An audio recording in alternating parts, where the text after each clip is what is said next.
Okay, guys, state government is flexing. We are seeing changes for sure on the northern beaches. We're going to give you a couple of examples where state government has fast tracked developments to be bigger, where sites have become unlocked that could not be built, and landowners joining up property are making some good money. Stay tuned. We're going to talk about it today.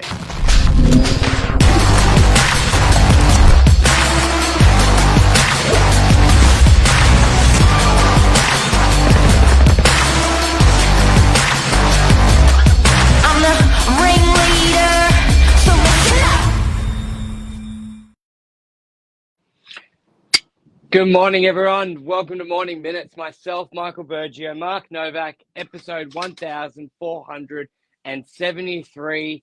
State government green lights, bigger builds, local councils losing control. What does it all mean? Lots of changes this year when it comes to planning, but let's simplify it to everyone out there. Does it affect them? Does it affect property prices? Yes. Is traffic going to get worse and worse? No. Let's go through it all. Mark, I think we're hearing a lot of words when it comes to these new changes like LMR, state government incentives. There are two different distinct categories with the big policy changes. And I think the easiest way to categorize it is under $75 million construction and above $75 million construction. They're the two categories. Within those categories, there are a couple categories. For example, on the smaller end, you've got your duplexes, townhomes, unit blocks within 400 meters to town centre, within 800 meters, but no closer than 400. And then the big daddies above 75 million. Where do you want to start, Mark? That's a lot of numbers, Burge. That's a lot of 1, 2, numbers. 74, 6, 3. Me If an number expert one. like you's got their head around it, how does the mere mortal get their head around it?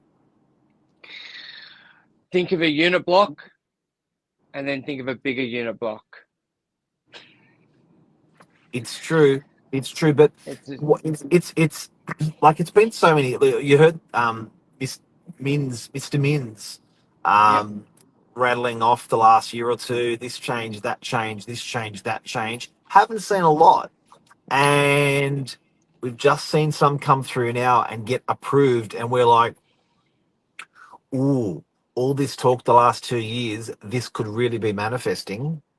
DY, Casa Development, uplift because of the SSD, State Significant Development uplifts, overriding local council. French's Forest, last couple of days, approved SSD, State Significant Development uplift. So these cats are sitting on sites. Some sites just didn't work before, and now they're working under SSD. We've got one for sale at the moment in French's Forest, another one. But it is a great hurdle that you mentioned. 75 million of building. What does that mean to the mere mortal?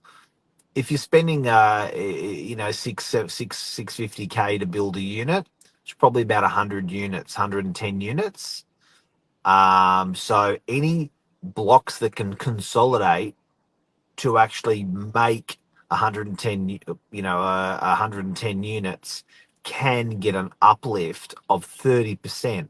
It can override local heights and local controls. This is big. I think there's a couple paths to look at this as well, especially when we said council's losing control. As much as I think there would be a few council members not happy with it, but this state government had to do a pretty big and drastic blanket change across the state to increase approvals and builds because it came to a stalemate. You had increased construction costs go through the roof, and you had very, very tight development controls, which did not allow very high density. So, Yep. so many sites, especially on the northern beaches, were not feasible. It just wasn't worth knocking down a house to put 4 units or 6 units.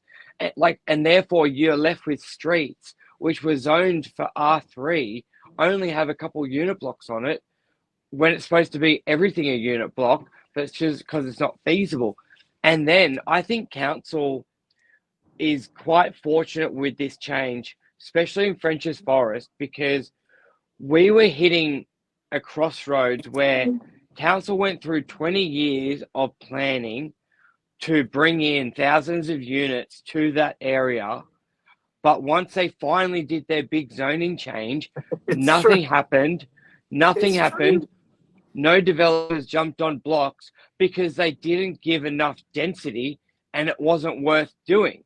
So if state government didn't actually do this change, I reckon council would have had one torn through them because they've spent 20 years to incorporate units into French's Forest and none would have been built for the simple maths. You only allowed, for example, an FSR of 1-to-1 and it wasn't worth doing.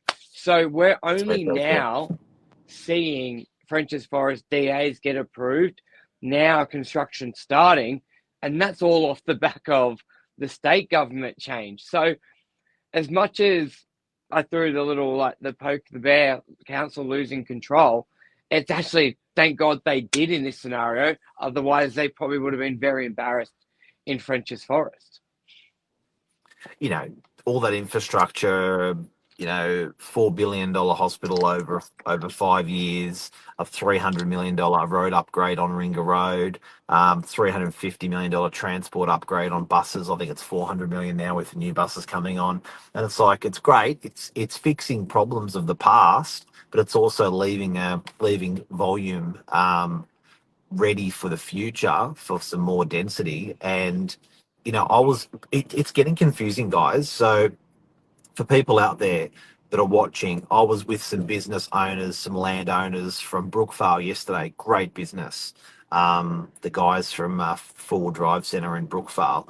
And there's confusion. They were like, yeah, look, there's this uplift that we can be achieved in our industrial area. I'm like, hang on a sec, what are you talking about? So what we're talking about today is SSD, State Significant Development Uplift, which people can get an uplift from.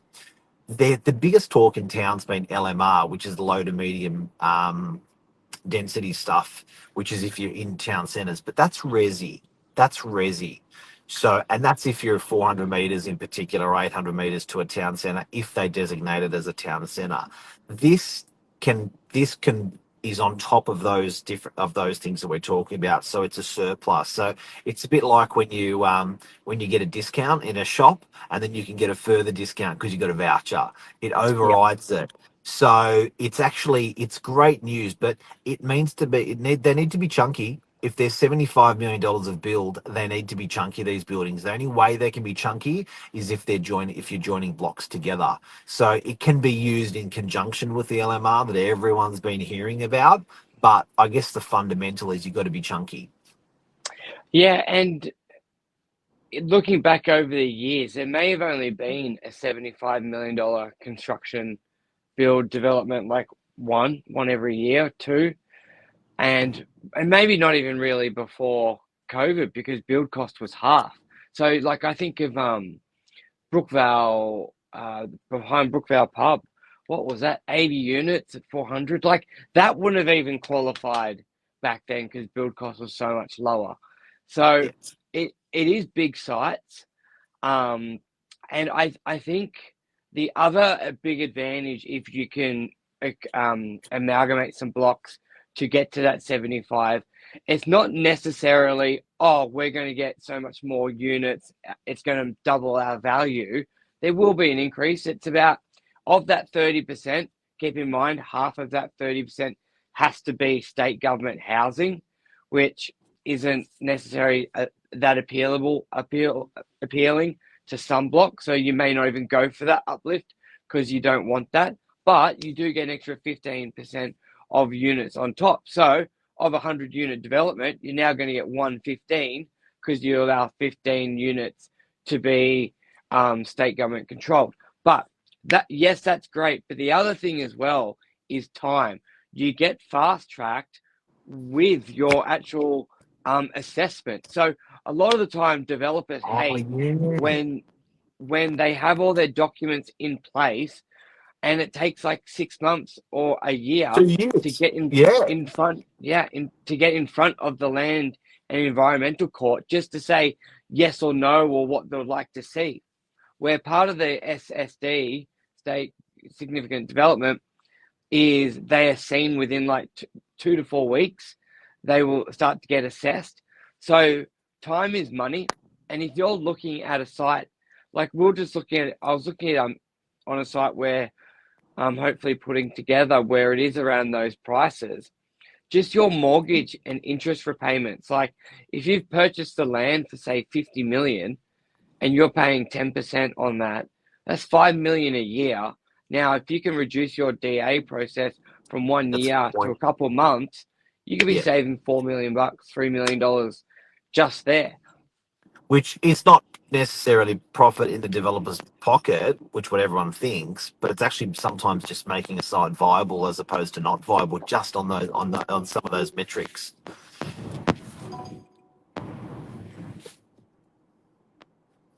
Right. I think a lot of people with development sites at the moment, it's definitely not what it was a decade ago.